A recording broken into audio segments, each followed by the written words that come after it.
You're listening to the Giddy Gigmeister podcast. This podcast may contain some crazy language, spoilers, and absolute buffoonery. Listener's discretion is advised. Here's a sneak peek at today's episode. Hey! H-O-T. Oh, sorry. Bang, bang, bang.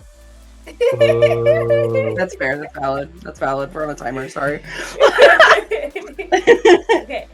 5, 6, 7, 8. Five, 4, 3, 2, 1.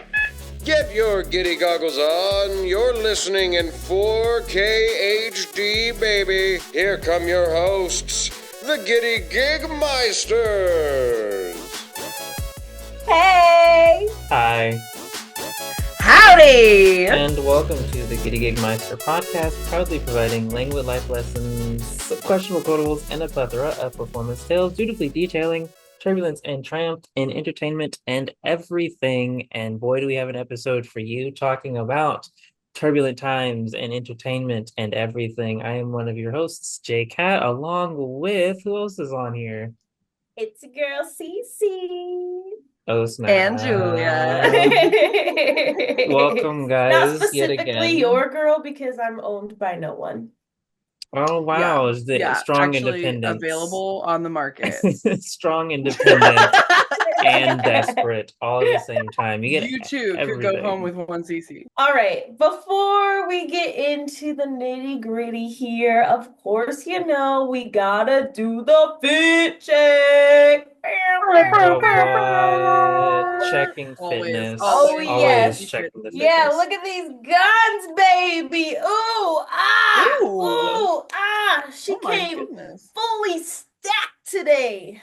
Okay. Pretty okay. Yes, she's Pretty strong, but she's still cute at the same time. Okay, all right. So Strong is cute. let's get into it. We got your girl here with her cute little pigtails going on, and I'm really into wearing mismatched scrunchies right now.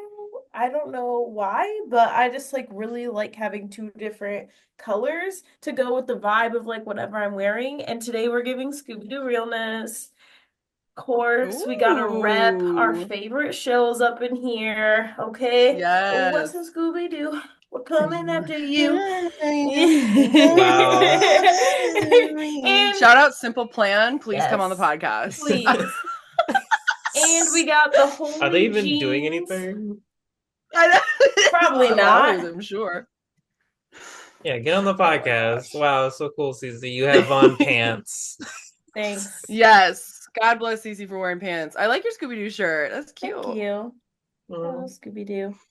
All right, Julia, what are you wearing today? Well, jinkies, my outfit is not as cute as yours, but I feel like I've already worn this shirt on the podcast, but my Michael Scarnes Threat Level Midnight from The Office. I just love it, and also it's a fake film, so it makes me laugh. And then jeans, and then we have new socks in the repertoire. Actually, I got my Pennywise socks on, so love me some some. Oh, a clown. Julia loves it. But, Julia loves it. Loves it. I maybe I don't know. It's not a problem at all. It's totally a problem. Bill Skarsgård also invited to the podcast. Hardcore invite. They have a it-themed escape room. No. Was that for Halloween in Vegas? I feel like I saw that. Yes. No. Oh, man, we're not doing that. We're not doing that. No. The budget will not go towards that. I heard JCAT say that was what they want to do for their next birthday. Budget. So we should go. Yes. No. The budget's not for that, actually. Actually, it's at the same time as Horror Nights, so I think that we just take a little detour. No. Oh my gosh. Speaking of a detour, can I go, Cece? I don't know. Are you fat? Are you fat, Jacob? Are you wearing pants today? I'm currently wearing a body robe because my roommates like to keep it way too cold in the apartment, and I hate them. Oh. And I hate the cold. No, May I'm sorry. they hear this podcast and know the truth. when I get cold, I become so irritable. Like it is no joke. Because like if I get cold, then I know I'm getting sick. So I always constantly stay warm. I have a heated blanket off camera. So like the second this podcast is over, I'm jumping in that. Swaddled. Yeah, and I'm gonna watch some rugby. So yeah, I'm prepared to watch some rugby and be warm in my little robe. So yeah. Yes. I know it's not a smoker's jacket, but every time I Oh see my it, I'm like, "Where's gosh. JCAT so hard?" No, Everyone- like Everyone says that it's a smoker jacket and is like, It's where's your funny. pipe? And I was like, so I JCAT is like this like classic old man that he's like sitting in his armchair reading a book and by the fire in his cigar smoking Yes. jacket. when Tell me I the story, That's Grandpa. when I get older, this is all I'm ever gonna be doing is just sitting in like one of those claw and armchairs, like those antique claw claw and foot chairs with like a pipe that's not has nothing in it and like a fireplace. This is your chance to be our new sponsor. Call now. Seriously. We're done speaking for Preparation H. It's your turn. All right. Well, speaking of not tasting anything, you're not supposed to be eating in costume backstage because that's what this episode is about. Not costumes, not eating, but they may involve some of those anecdotes. But we're actually talking about what you do on your downtime when you're backstage on a production or a film set or in a dance show. Like what do we as performers do while the show is going on and we don't need to be on stage at that moment? Because the spotlight's always waiting for us, but what happens when we're not in the spotlight? What do we do? I have a correct answer. I already know. Yeah, what is it? I know what it is. What you got? What you got? Is it we plug into the wall to recharge? I mean, you shouldn't have your phone out backstage. I know plenty of people who are guilty of that. Me too. Julia getting called out. But that's a good answer. Good answer. What do you got, Cece? What is your definite answer? What do we do off stage? Binge eat because we're bored. We're bored. You're bored backstage. There's like nothing to entertain you. Depending on the size of the cast. What are you eating? Yeah, because we're not allowed to eat in costume, like JCAT said. Yeah, Cece. Snitching on yourself. Cough drops. Oh, sure. The rope. That's basically drugs in the performance world. Yeah. They're like, you got any drugs? Literally opens up like your jacket. Like, yeah, I got Halls, I got Ricolas. Yeah, you want cherry flavored? You want lemon? They all taste like zinc. It doesn't matter. They all taste disgusting. Menthol, zinc. You're just little addicts backstage. Yes. Oh my god. What the fact that okay, eating in costume, I can understand it, especially for a very complex costume. And for those of you who don't know what we're talking about, essentially during a production, if you're in like the cast or crew or the ensemble, which may be considered like its own separate thing, or you're a stage manager, assistant stage manager, blah blah blah blah. When you're backstage in the curtain, in the wings, and you're not physically on stage or you're not bringing on a set piece, usually you're backstage somewhere. It's either dark or there's I forgot the name of those lights, the floor lights or strip lights. Yeah, green room. Like blue light almost. Yeah, you're in the green rooms, you're in the dressing rooms, or you're outside the theater, but generally you're somewhere in the theater, on the production set. And this episode is just about what we've done, what we've heard stories about, what you're not supposed to do, what you should do when you're back there. And so eating in costume is a big no-no. I think a lot of costume designers just had a heart attack from what Cece said. Yes. I mean, they work hours, sometimes a full work week or two on a specific one costume. So if you were to decide I'm going to eat lasagna in my 1800s ball gown, and then you spill pasta sauce or marinara all over your 1800s ball gown, there's not a backup for you. There's not another option sitting in the back, and we don't have time to make you another one. fun. So I don't know about you guys, but in high school specifically, we always had a big jug of pretzels because pretzels can't stain you unless you like chew them up and then spit them on your costume. You know, they do like the crumbs just roll off, you know, it's just salt and like, you know. So pretzels were like the theater kid food in high school, at least. And even now, I'm like, oh, that's a safe bet. Pretzels, they don't go bad, they don't stink in your bag. You just like, if you're starving and your blood sugars are dropping, you can just like munch on a few of them really fast and then run back on stage. Yes. No, I was literally. It's a survival food. It's like Yes. saltines.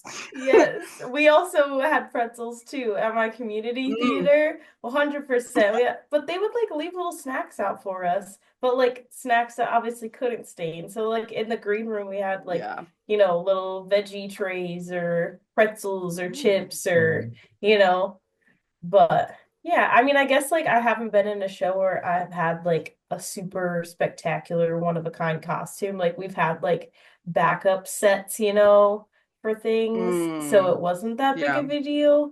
But I mean, it was community theater, you know, so I feel like it's a little more lenient.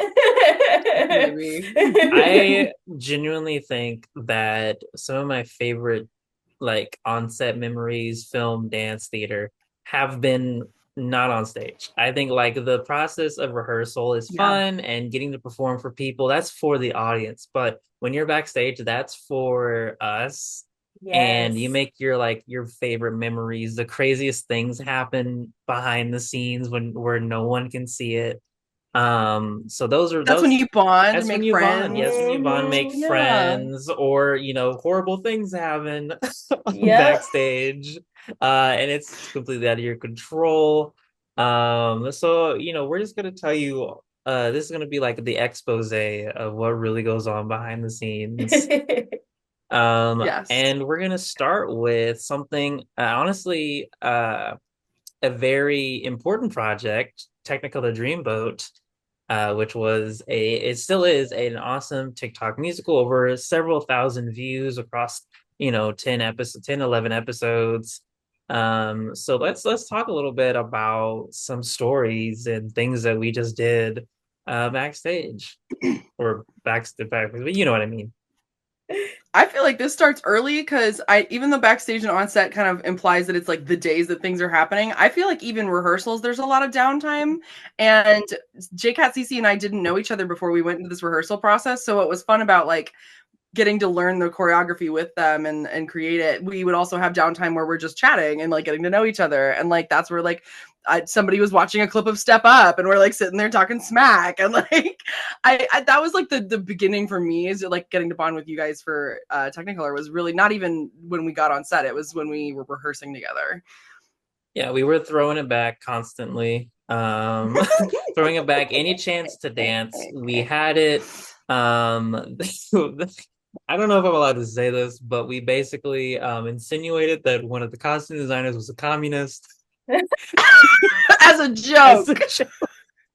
And we would like, you called her supreme leader, right? Yes. Didn't you call her supreme leader? She was like the most timid, like nice girl, and she's like, hey. And in fact, one of my personal favorite memories is she needed to go to Party City really quickly, and so I tagged along with her, and it was the most insane ride to Party City. And like I was a horrible passenger princess because I was just going through her CDs. I was like, ew, no one has these. Where's your iPod? And she was so nice. Oh my God. Because all we needed to do was get a hat, and we go into Party City, and I run in, start screaming, and she's like, "He's with me. I'm sorry." And it was just, my God. but like, no, ma'am, please control your child. yes, and Your no, grown that memory was child. only between me and her. Like we only remember, like only us would really get to grasp that whole experience. Aww. But what about you, Cece? What are some crazy memories? I don't know if I have like crazy memories. I remember being in school and doing my homework on set while we were just sitting around waiting. But I mean, it was a good time. I was utilizing my time properly. But I also had a lot of fun when we were filming at the house, and we were doing like cartwheels and stuff in the I remember backyard. this. I remember this. Oh, And we were teaching yes. Kale the dance. And Yeah. Yes. Oh my that gosh. was super fun. And I was just sitting there sipping on my Dutch Bros because I still have my hurt foot at the time, but like it was Mhm. still really funny. And I had a lot of fun being there and just sitting down because we had that little bonding sesh where we were just all sitting in the grass and just telling stories and sharing experiences with each other. So it was, again, the Mhm. bonding thing I really enjoyed. It was nice to get to know other people who were a part of the crew and being on set that you didn't really get to spend a lot of time with. Agreed, Yeah. agreed. And you kind of touched on it, but doing your homework, literally, there's always someone who is sitting backstage with their laptop or their phone or like a piece of paper and a Mhm. pencil and a pen, doing Or a book. or a book, doing Mhm. some assignment that's due that night. Like Yeah. you get out of the show at like 11:30 and it's due at midnight. Yep. The entire essay is due. Which I will say really quick before we get on what Cece touched upon, Dutch Bros. Really quickly, I am such an advocate, and I really wish that they would do this more to allow theater and dancers and film people that when assignments are due on the days where there are shows or scheduled projects, please just like, Mm. how about not, give a leniency period. Because I know a lot of 24 extra hours. Yes, because I know a lot of theater teachers in high school have started doing it where if there's an assignment due if there's like a test the week of a show, they usually are able to like push it early or push it back to kind of give, Mm. de-stress the students because of course they've memorized hundreds of lines and they have block it they memorize and then you want them to like also memorize a math test, equations and stuff like that. Like that's just messed up. But yeah, Yeah. if but Julia, you were a designated driver for a lot of Technicolor. Talk Yes. about yeah, because me and Cece were always drunk, clearly, on our Yes. own Yeah. Oh, it stuff. was a real problem. What was this Dutch Bros that Cece mentioned? Yeah, so sometimes when you're on set for hours and you're just so exhausted from having a cute little picnic in the backyard while they have to do the hard work filming inside, you're like, I deserve a treat and I'm going to Dutch Bros and I'm going to get coffee. Now, I will say there were times when our wonderful, wonderful, I think producer Izzy, like would go to Starbucks and get a bunch of people coffee. Like Oh, they were like, we yeah. know it's a hard day. Everyone's struggling right now. We could just really use a pick me up. Let's go to Starbucks. And I think that time was crazy because sorry to like divert from Dutch Bros, but Yeah. that time was crazy because we picked up drinks for like 14 people. And I know people do that for their office sometimes, but oh my God, that is so many drinks. They were giving us bags of drinks. Like that's what they're like, let's just stack them. Let's just like, Mhm. you could take them in the catering bags. And what an experience, because I'm sure that is pretty common for a lot of film sets, is like having to do those big, big coffee runs.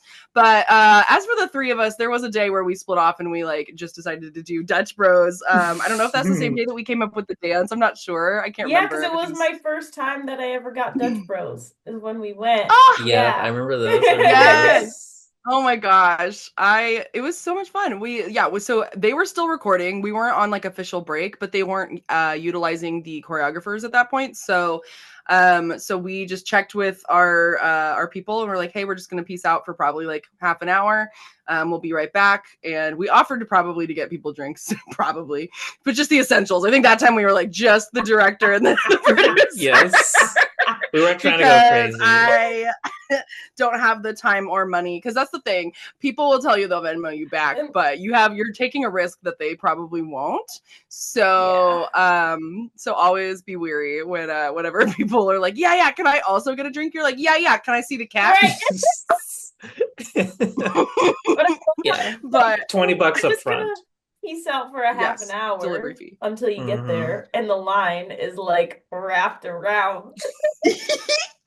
Oh my gosh. So anyone who's not on the West Coast or like familiar, Dutch Bros is this like coffee shop that is like a stand, so it really isn't a place that you go in and sit down or order. It's like they have a window you can order at and like a picnic table if you want to be there outside, but it's really like a stand. And what's happened is I feel like I almost compare it to like in the 50s when kids would like teenagers would go to the diners that have like the drive-ins where like they just hang out and like Sonic. Basically Sonic's the only one I can think of now, but Dutch Bros is like the coffee version of that. And honestly, they're giving Starbucks a run for their money, and I love it. Like all the teenagers go to Dutch Bros and they just hang out, and like they're fine sitting in line because what they do is you'll carpool, so all their friends are in one car and they're blasting music in their car, and they might be arguing with other cars or like starting crap or getting out and like doing things, and it's just they're just having a good time. But a lot of people also are just addicted to their coffees and their Rebels, which are like an energy drink. Also not sponsored by Dutch Bros, but we would love to be. Not sponsored by Dutch Bros, but they might be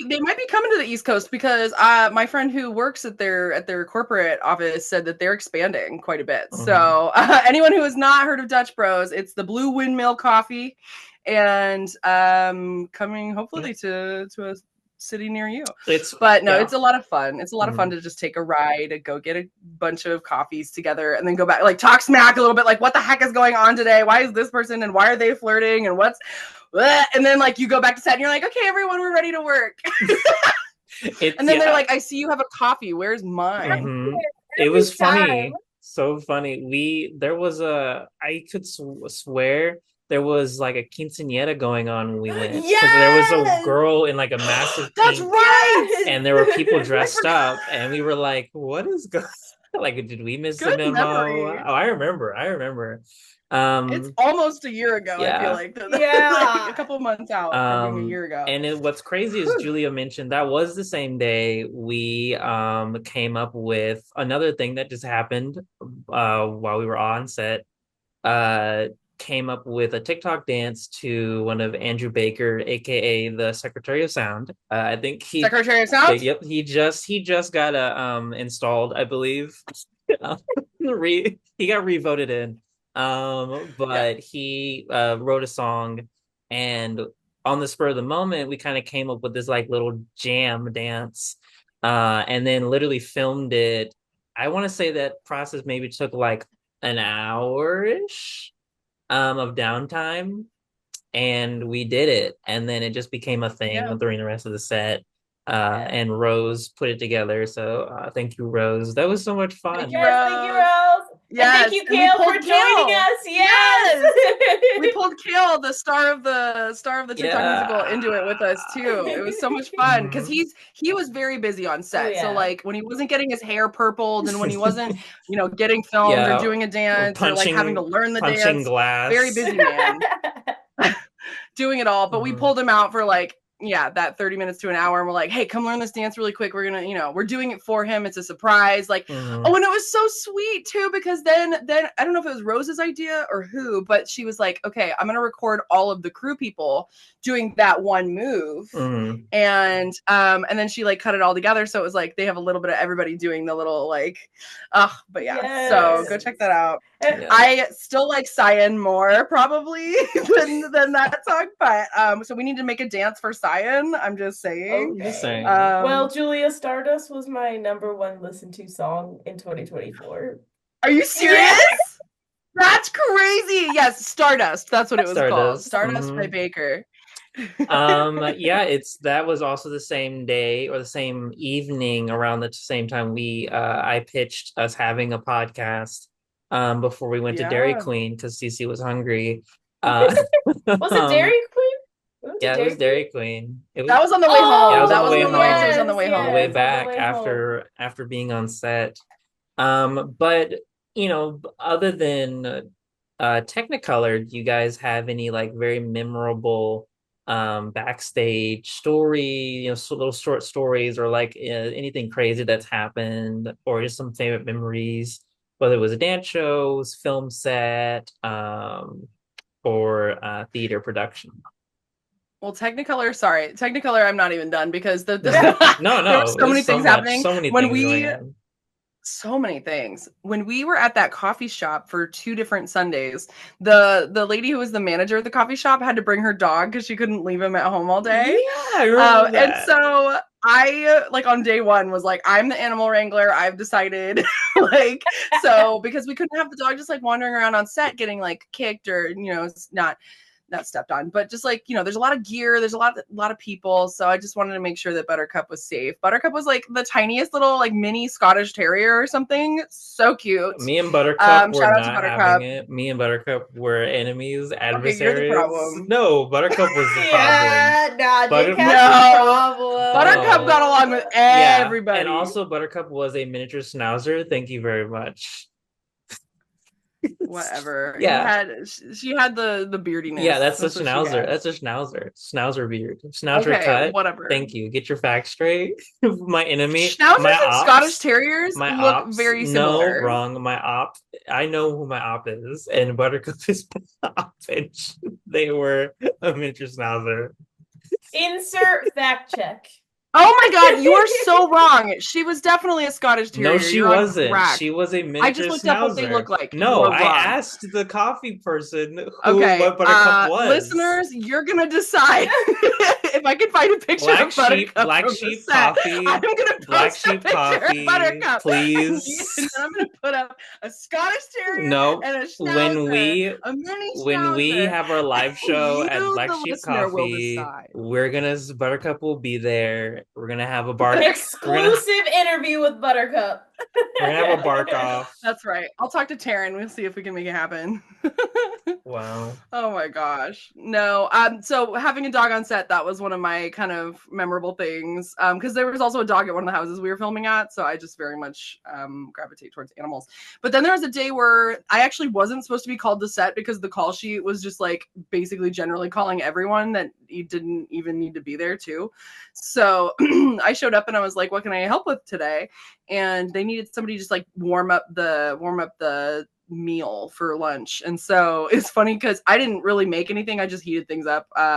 There's a big pan of noodles and then like the meat that was supposed to go in. I don't know if it didn't really have like a sauce. I don't remember it having a sauce. Anyway, but people were kind of like watching me and they're like, oh, that smells so good. Yes, I'm so ready to eat. I'm like, I cannot take credit for this meal at all. Somebody else heated it. Like they made it. I'm just warming it up and they're like, oh, I'm so ready. And it's like, people do be hyping up the food. Like on film sets specifically, Yes. like the food is mega hyped. Food is king. I think for theater, it was always like whenever we ordered pizza and everyone like the whispers backstage, pizza's here, go get pizza. Get out of costume, go get pizza.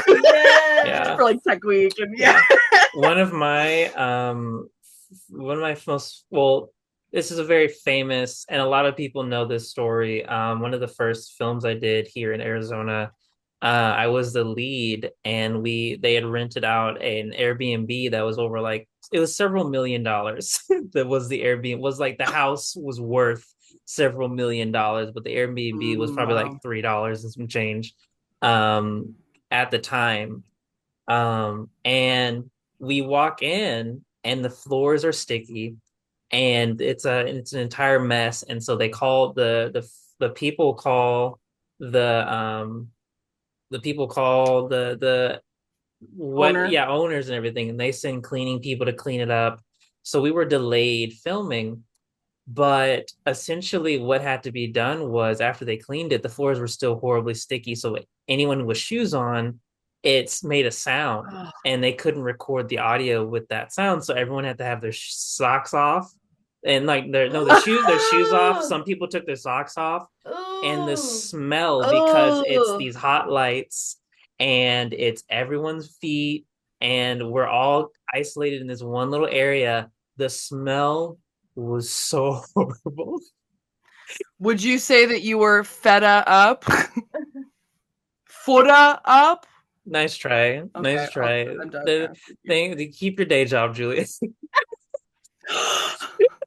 Good thing I have one now. And on the same, thank God, on the same set, my co-star, so she was supposed to smack me, stage slap me. She's also a bodybuilder. So I just see her, we're filming, I just see her rear back, and she just a meat punch to the jaw. And I'm sorry, close Closed fist to my jaw. And the camera like it's on the my jaw.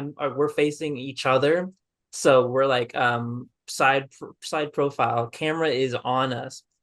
You see her fist go into my jaw. And I don't know what happened, but I guess the adrenaline and me being in character, I take it and I just eat it. And I look back and she's like, because she's supposed to be really mean to me. And I could see it in her face. She's like, oh my God, I just punched this kid in the face. And everyone in the on set are like, like everyone is losing their minds because I just ate this.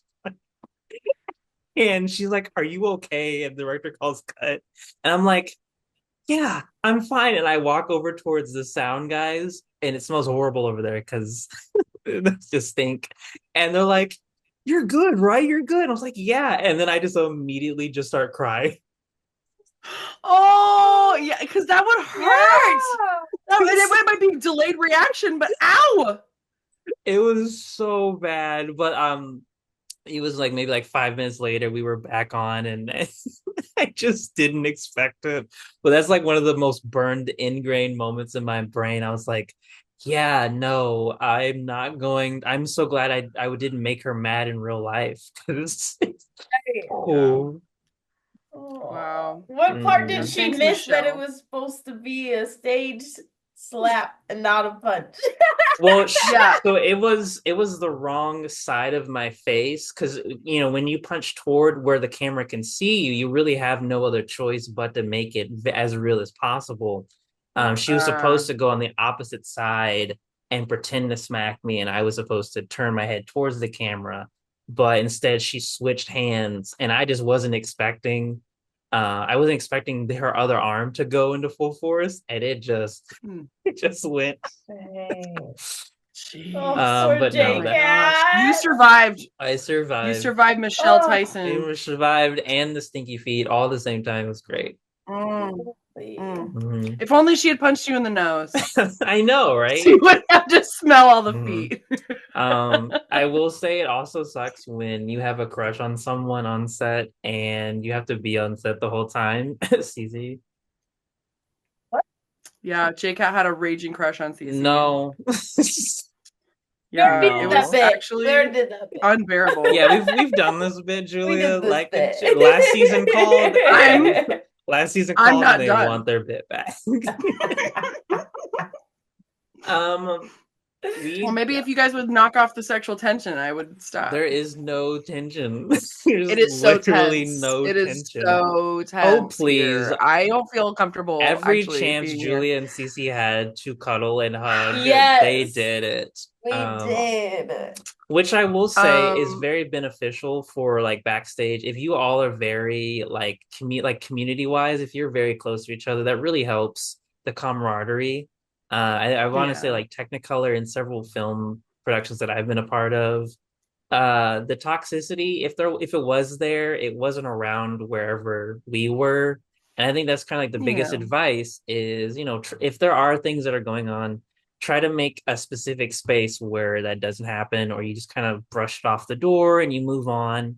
And you can have a safe space to talk about it in like a brave area to confront certain things so that it doesn't affect the production. That's just my little soapbox. I feel like that story also was a great example too for why you do need fight captains and fight choreography, because even though it was supposed to be something that was shown on camera, you as an actor, your safety was in jeopardy, and that is not cool. Because what if you lost a tooth? What if she had cracked your jaw? Like, what if? I mean, honestly, I would have at that point. I think I would have been like, yeah, like if there had been like blood or like a tooth fell out, I'd be like, oh snap, camera, get this. Only because your adrenaline and like what was going on in that scene, it would have made sense. So like, I probably would have been like, yo, like R.I.P. to my tooth. You're always for the bit, JCAT. I really am. She goes, well, if I'm gonna bleed, I'll bleed for the bit. But no, there should always be, your safety officers, people, and there was someone who was direct, like only their sole job was safety. And so they did, come up and make sure that I was alive and not concussed. But no, it was very, very, very, very fun. Bit of the week. Okay, fair. Well, then I think we should get to what's next, which happens to be the bit of the week. That's right. We do bits so that you can also do them. We're sharing them because we think we're hilarious. So I'll go first. Sometimes when people are talking to me and I'm like not comprehending what they're saying, or like they're giving me a lot of information, then they're expecting some kind of response. Sometimes, and I discovered this when I would do an old lady character for Murder Mystery, because this is the first time I ever did it, was doing that. But now whenever someone's talking at me, blah, blah, blah, blah, blah, I like will sit there and like pause like I'm computing and then just be like, oh! And it's never because they were talking about a person, but then it's so funny because they get confused. They're like, no, not who. Who? What do you mean who? But it's just to throw them off their rhythm long enough for you to just like walk away, Oh my God. Yeah. That's your way of getting out of That's conversations. my bit. Yeah. A little bit, yeah. It's just like acting confused and being like, who? Just bolting. Alzheimer's for the win. I'm dead. For me, make me laugh. That's so funny. So next time you're trying to get out of a conversation with absolutely no, who? And then they're like, no, and then you just dip. You just bounce. You're out of there. I'm gonna do that when men try to hit on me at the bar. That, or you could do my bit of the barking bit. That specifically works really well on men. As a man, it really says go away. As a man, cannot confirm actually, because as a man, I've seen too many men also do the barking things. Oh yeah, the man that barks back. That's how I know.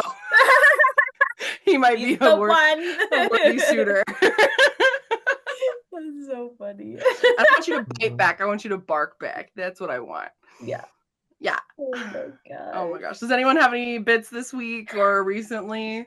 Yeah, I have one. Mine's not as funny as yours, but it's literally just so dumb. So I just noticed that like whenever I like really agree with somebody's statement that they've made, I'm literally just like, facts.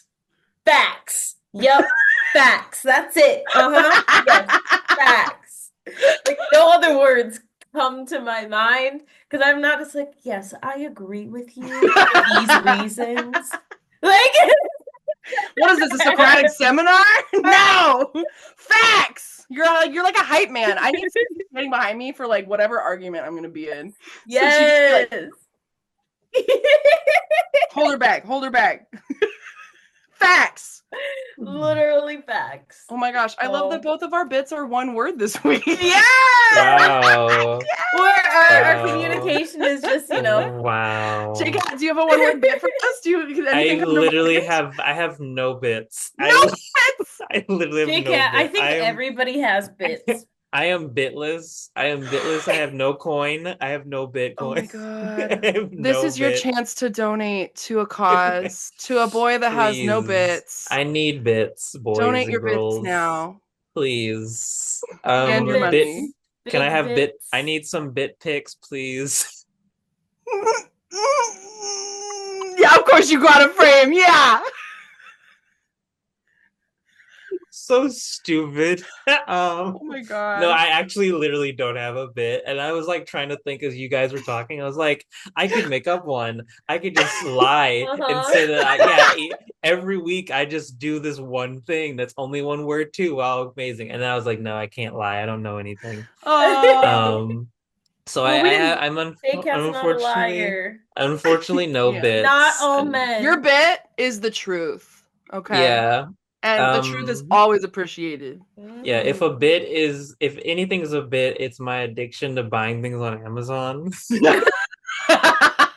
Like, I don't know what it is, but like I love getting the giant boxes for like Yes! little tiny things though. So like, the waste of space, and they put the little like the bag, the little paper in it to make it Yes! like, and I was like, yeah, I just want to order like 20,000 things in one box on the same day and just see what Yes. happens.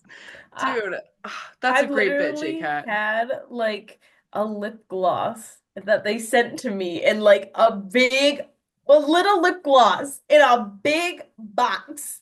And I just like, I mean, it was more like a small box, but compared to the lip gloss, Yeah. like Mhm. it was like, why would you just put one lip gloss? Like one of those It's just bags, bouncing around like, and- yeah, and it had all of the like plastic blow up stuff. Yeah.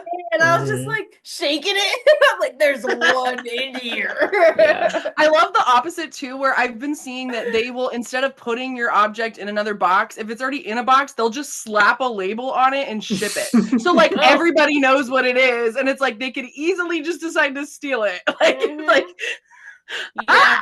so I just found out that you could do that because like you can literally just like ship a shoebox. You just tape Yeah. it close, you could literally just ship a shoebox. Yeah. Yeah. Yeah, the Anthrax was just in an envelope. I don't My think God. anyone talks about that anymore. Bring back Anthrax. Let's talk Don't about bring it. back Anthrax. I mean, No.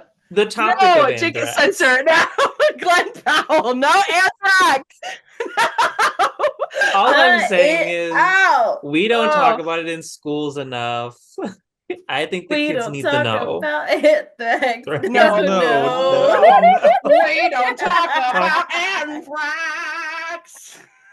And we shouldn't, It was for my good wedding reason. day. They were There was used an for acts of envelope. terror. Yeah, but like, just like let my kids know. Welcome back to Cece's podcast. I mean, the Giddy Gigmeisters podcast. But speaking of letting our kids know, I think this is Anthrax is a perfect segue into more backstage antics. Anthrax and Antics. The Mhm. next segment. Mhm. According to JCAT. Yeah, Oh I my think God. that should just be the episode title: Anthrax and backstage antics. But do you guys have any? Because Cece brought up makeup. The funny thing is, a lot of backstage is like reapplying makeup. Mhm. For guys, for some reason, way too much makeup. That just any guys are always put in white undershirts, like whether it's like the white collar, and for some reason, no one ever like tells men in theater to be like, hey, when you put on your makeup, my dude, how about you not, destroy every white article of clothing you have with your makeup. But backstage, you're supposed to be reapplying your makeup, doing touch-ups, making sure your costume is the correct order, or putting on the correct costume. Checking So props, checking talking your snacks, props. subtweeting, making out in the Yup, closet, yup, all of the above. yup. All Wait, of the what? above. Snacking on pretzels. Yes, all of the above. I Ordering second that. pizza. I remember when I did the Who's Tommy, and I had to draw this giant star on my face in like neon glow in the dark paint. Ooh. It was so much work. So long. I had to get to the theater so early in order to get it on my face, and I just so much setting spray. So much. But it was so cool. The show turned out so cool. There was tons of black lights and like, oh, it was amazing. It was an incredible show. But I just remember how much I had to touch up my makeup for that show because of how intensely bright it needed to be in order Yeah. to be seen with the black background. So it was so much fun though. I love that show. I feel like that's a great element too, is like we do spend a lot of time on hair and makeup, and that is part of the bonding process. I feel like what the normies might not know is that, you guys show up at a certain time to see the show, but we have to be there sometimes hours before so that we could get in our hair and our makeup and our fight Yup. call and be out of the space before you guys arrive. But going back to the getting ready, it's just like that is also a magical time, because now that the show is made and rehearsed and whatever, now you are a cast that is bonded, however that may be, with whatever cliques and whatever friendships and whatever's formed. But in that makeup room, a lot of the time, somebody will be bumping tunes. Sometimes it's show tunes, sometimes it's rap, sometimes it's something from TikTok. You never know. Sometimes it's just Before entire TikTok. Yeah, sometimes it's just entire video game consoles are backstage somehow. Someone brings their someone brought like their Switch and their like Xboxes, and they were just in you could like see them in the corner, and they were like having Mario Kart tournaments during the mini show. LAN party, basically. Come to your backstage parties. Yes. I want to kick some butt in Mario Kart. Can you imagine if you were in the middle of a show and somebody went, "You took my star!" like backstage? No, the scariest thing is because usually if you can see the audience, they can see you backstage is kind of like the rule. Yeah. And so like if you're doing something crazy in the wings, which I normally am always doing, generally the audience can usually see you also doing this. But also talking, because some theaters are built so like just so dynamically that sound will travel. So if you're in the right spot at the wrong time and you're like, dude, I got a rash, you can just hear it. Rash. So being quiet backstage was always like a challenge, because you just want to have fun. But you know what? Actually, to build on that, JCAT, not only do like things get like, people are doing things to just be quiet or whatever, but there's also like sometimes you can see each other from across the stage in the wings, and you will be like dancing or like doing something to make them laugh, like trying to break the actors on stage, or just like doing something to like every single night, like at the same time, like it's always a bit like there's always I love those little moments, and they would not form if you were not absolutely just sitting there bored. So and every night before this person walks on, we do this, or I don't know, or they're hiding behind this piece of furniture and you're like making faces at each other. There was one time I was on stage, and for Frog and Toad, I was one of the turntables for the houses. I was turning it, and I accidentally, my wrist like caught the piece of the mechanism that was like the stopper, so it like cut it and it was bleeding, and I was like, oh, like and so I like turned to the backstage, because I'm stuck on stage behind the house and I can't get out, I can't go, and I just like turned to the stage manager, the ASMs, and was like and they're like, are you okay? Like, what happened? And we're just like sign language, because it's like, what do we do? And I'm like, it's not that bad. It was a sleeve, so I had a sleeve, so I just like held it. But it was just, it's just crazy, because stuff happens all the time. And backstage you have to like be quiet, but also like be communicating a whole world of where's my prop, that person, oh my god, he fell, his ankle's hurt, someone's gonna go on instead, like there's like a whole world of chaos backstage, but it is so beautiful. I love it so much. Yes. Go ahead, Cece. Go ahead, Cece. Sorry, I just kind of wanted to touch on, like the little funny things that we do backstage. During Rent, when I was in Rent, there was, before we would go on stage and do the second half of the show, we would give each other good luck spankings. Oh. Who started that, Cece? I don't remember, but I just remember. I think we need to go back to our showman's episode. Yeah, but it was so funny. And then there's another one where we had like this tiny hallway in the back that we had to like run through, and we would crab walk. You have to do the crab walk, and it was just really funny. I love having those connections with your castmates and little things that you do. So go ahead, JCAT.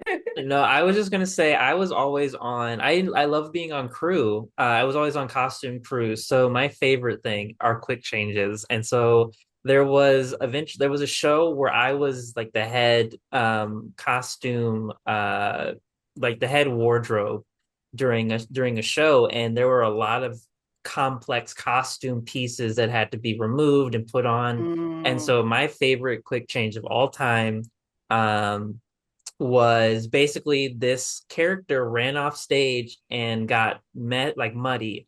So his pants, essentially we had a duplicate of it where it was like muddy pants. But we had to his boots were his pants were tucked into his boots. So he runs off stage and we literally had about, I think I timed it, we had 2 minutes to get him out of his clothes into his dirty clothes and then back on stage running back in. And we were timing it and it just wasn't happening in rehearsals. And so on the first night, he books it. And I'm like, I basically like modeled my team after the NASCAR people who like are on either side with like the little drills and stuff. So he runs in and I literally am like, get on your back. I scream. He just takes a pratfall backwards and I look at my partner, I'm like, grab his boots, and we rip his boots off. And he's undoing his belt on the ground. We pull his pants off. And as we were pulling his pants off, another team of people have his muddy pants and they immediately like dive at his legs. Put his pants on. Oh my God. Put his belt on. We're lacing up his boots, we're tucking it all in, and you can hear the dialogue of when he's supposed to come in. Like we're getting ready to get to that page, and I'm like touching him up, and the hair and makeup are like trying to like dot in between us, so their hands are all over the place. So he's just basically being attacked by a kraken of hands right now, taking it like a champ. And he gets all messy and stuff, and they're applying the dirty makeup to his face. And I just remember he looks at me, and I like right before he runs back on stage, he looks at me, I look at him, he goes, I love you. And he just like grabs my head and kisses me on the forehead, and like all of his dirty makeup and then he books it back onto stage. And I'm just like, I felt like this feeling of like I was in heaven. I was like, yeah, we just did it. And all of the costume people were like, yeah.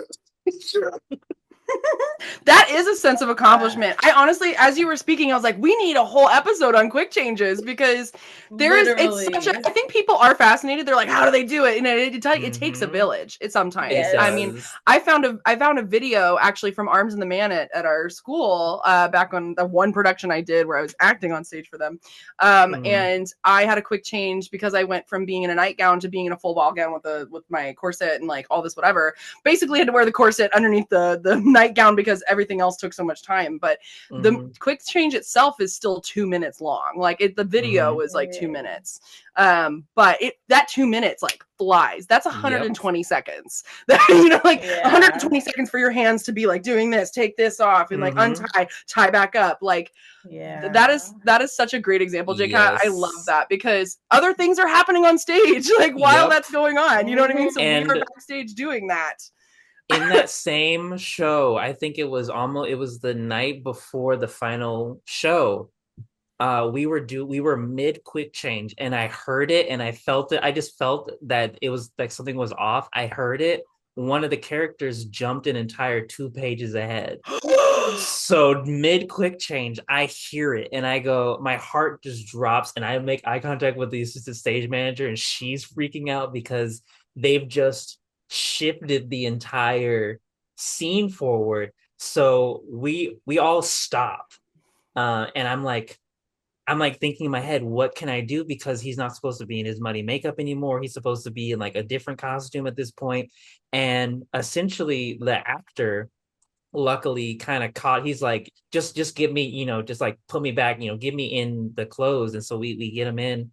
And so we're listening, and all the actors on stage are also, we can hear their confusion. So they start improvising on stage because the one actor who tripped everyone up, he's trying to fix his mistake. So they're trying to like scene. They're trying to improvise and work with him to get backward.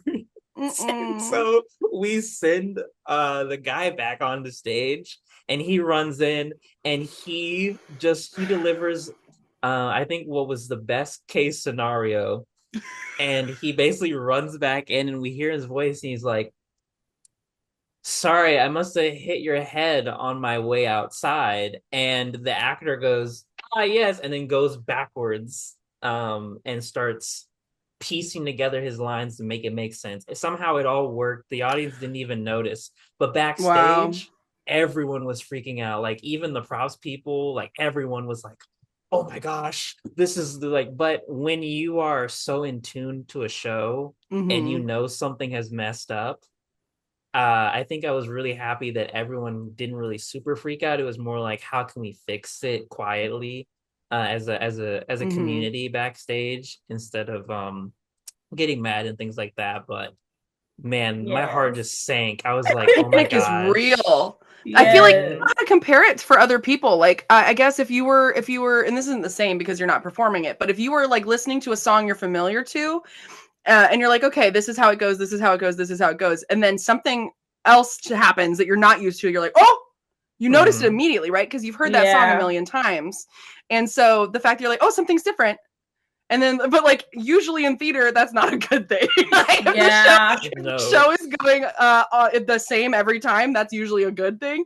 And so if you're hearing somebody dropped a line, or somebody like isn't talking, like there's a weird silence, and everyone's like, what's happening on stage? Why is there a silence?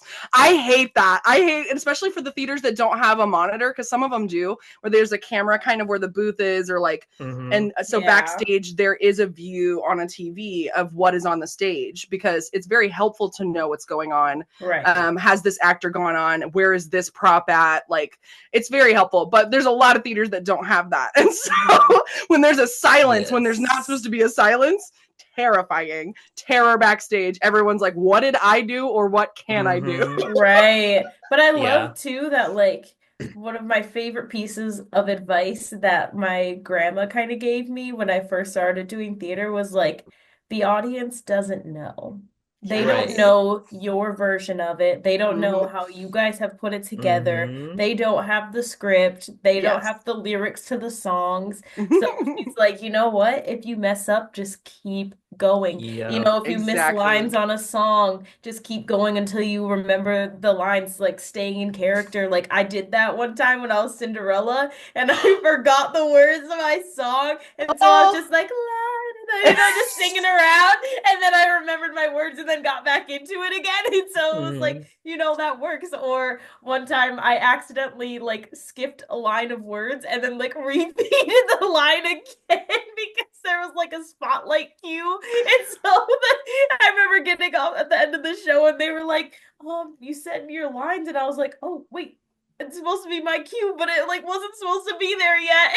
So it's just like, what happens? But the audience doesn't know, because afterwards, because my family had came that night, and I was like, you know, what did you think? I was like, man, like I messed up. And they're like, what? You messed up? When? Where? Like, how? Like, we didn't even know. Like, what do you mean you messed up? And that's the greatest thing, because the audience, once they suspend their belief enough, anything can really happen. And they can pretty much, like, unless like sans Anthrax, bringing it back. My first time at the college Julie was talking about, my actual debut was accidental, because I was a costume crew person for Addams Family, and I was on the right side. I was on the correct. I was in the wrong side of the stage for something. I don't even remember what it was. But one of the actors needed to carry on a set piece, and no one was listening to them. They were like, she's like, this piece needs to go on. Morticia needs to sit on this for the upcoming song, and no one was paying attention. So she's like, I need to get this on. And it was heavy, so I like grabbed the other end.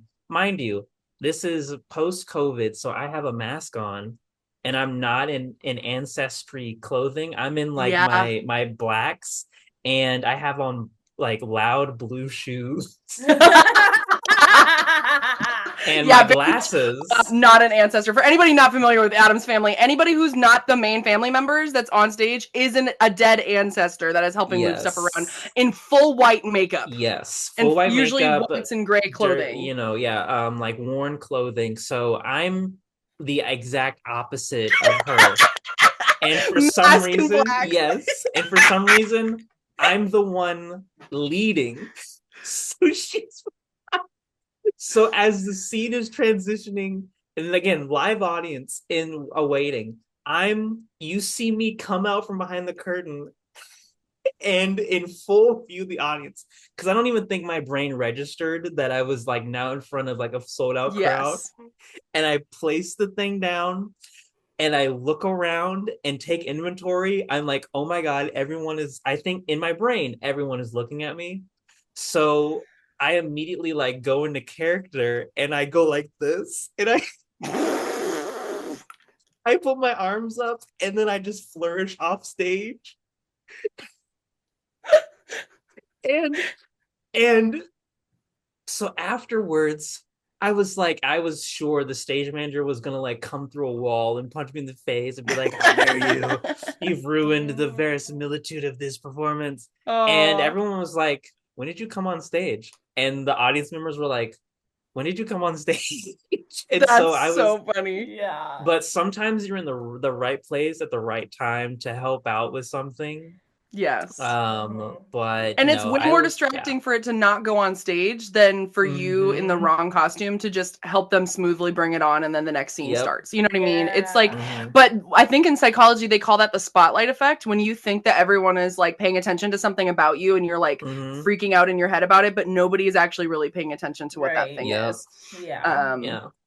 Wild. Oh, man, there was something kind of like that happened in a show, and it was like a block that was supposed to be placed on stage in order for one of the characters to step onto a table, and they forgot to put the block there. The stepping stone. Yeah, the stepping stool. So then they weren't able to get on the table to like do the whole like dance sequence or whatever.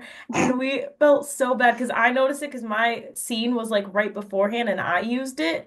So then it wasn't there, and then I like got off and I was like, the block's not there. Like I was like, because I know what's coming next. Like we need that there. And so then I felt so bad because like it just kind of like took away from the performance a little bit, not having the effect of them being on the table. So it was just like, oh man, and like you could like tell that they were like a little upset about it, and it's just oh my I hate God. when stuff like that happens, because like I've had stuff like that happen too, where your quick change people forget your quick change, and then you're back there and you're like, what am I doing? Like I can't do it by myself. I can't even sit my dress. So oh my gosh, yes. Or you like forget your what scene comes next, or kind of like that guy jumped ahead. Like there was one time that I was supposed to go out on stage, but I thought I was done and I had time to go change for my next part. But then I heard them and I was like, oh wait, I'm supposed to be on stage. And I was like running. My favorite. We've all rushed to the stage. My favorite thing is when you're backstage and there's always that one person who knows everything and they're like, hey, isn't so-and-so supposed to be like getting ready to be on stage? And then so-and-so will be in the corner and be like, you had the phone and everything. Always. But yeah, really quickly, did you guys have any like backstage traditions? Kind of like how you like Cece had the traditional rinse smacks, the butt spankings. Yeah, did you guys have any like traditions or anything? My theater always did, or like one of my educational theaters, we did like every single place I've ever gone has had like tongue twisters pretty much before a show, and I think that that's really helpful. In high school, they had the seniors would drink the mop water on opening night. They would do like a shot of mop water. I did partake in that. I did survive, and I am stronger for it. So what else? There were so many. That's disgusting. I know that at one theater, we always had the same warm-up dance to the same song that we would do before every show. So it was like the tradition that we do this dance together, and it brought us together, I think, having that Mhm. where we have something united right before it happens. Mm. I'm trying to think of like other stuff. The I mean, boys in my high school always had this dumb routine of we found out way later. There's a couple different things. So we also had post-show routines. So the second the show's over and we all run to the dressing room to get undressed, like we had this big thing that we would like chant together, the girls. And it was just fun because like while you're like getting undressed, everybody's shouting the same stuff. The boys would jam out to a song together and they refused to tell the girls what it was. Like we would listen through the door and try to figure out like what it, and eventually they spilled the beans. It was, I believe, best song ever, or this is a tribute by Jack Black and Tenacious D or whatever it is. Like that's I guess what they were singing. And what else? There was the boys would also, before the show, apparently, they would play this game because, of course, they don't have that much makeup or hair or costume or anything to do. So they're bored because they're called at the same time that the girls are usually. So what they would do is they would actually have to get out of costume to do it because they've been in costume this whole time.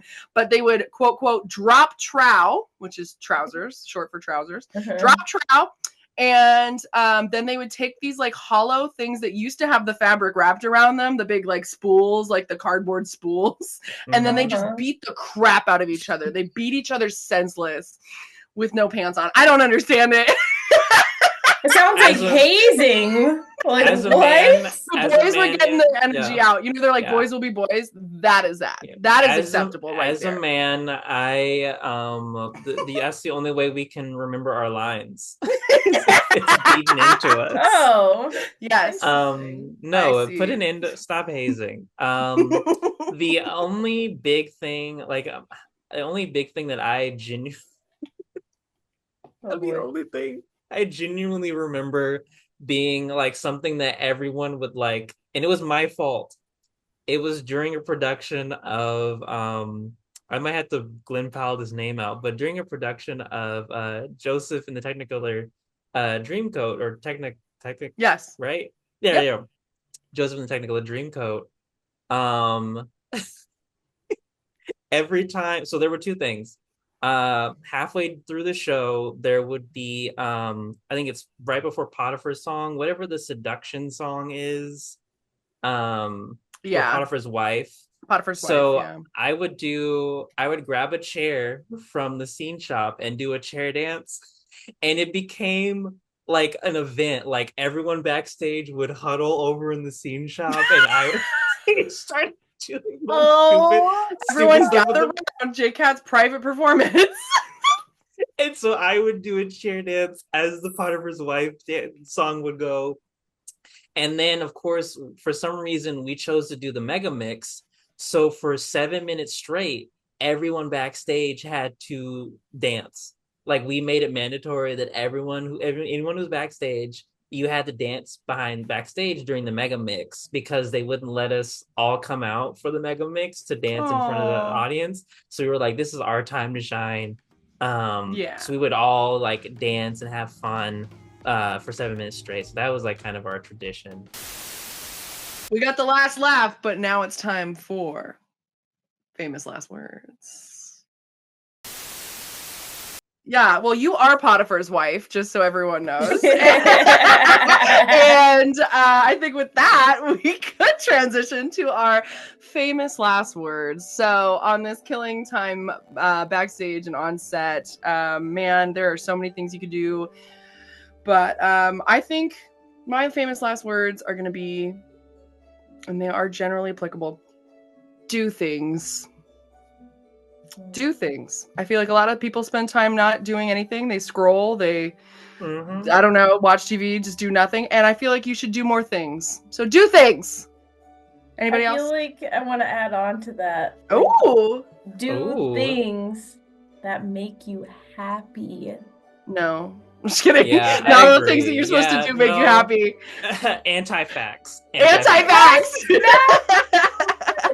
we need to do more things that make us happy. You're right. Find joy. Yeah. Okay. I guess as tradition of going off of you two, I guess I'll add on to that. Do things that make you happy unless it's sending anthrax. I think that's Killing that's time it. and people on set. Bang, bang, bang, bang, bang. Oh, That's not anthrax. That's not anthrax. Cece thinks that anthrax is just gun violence. That's all I'm saying. And this is my friend Thrax. and anthrax. This is Anne. Oh no. Well, Oh my now gosh. that we're No. canceled. But Yes. thank you guys so much for listening. We've loved talking about some secrets backstage. If you guys like this, we might do another episode, a part 2. Who knows? Thanks for listening to the Giddy Gigmeisters podcast. Over already? I know, I'm bummed too. I hate waiting for content to drop on Mondays. Ooh. Hey, don't worry. Here's another clip to hold you over until next Monday. Until then, keep staying giddy. Catch us on the next episode, which is going to be our finale, season 2 finale, and it's going to be Giggities and Dragons. So please That's tune in next right. week.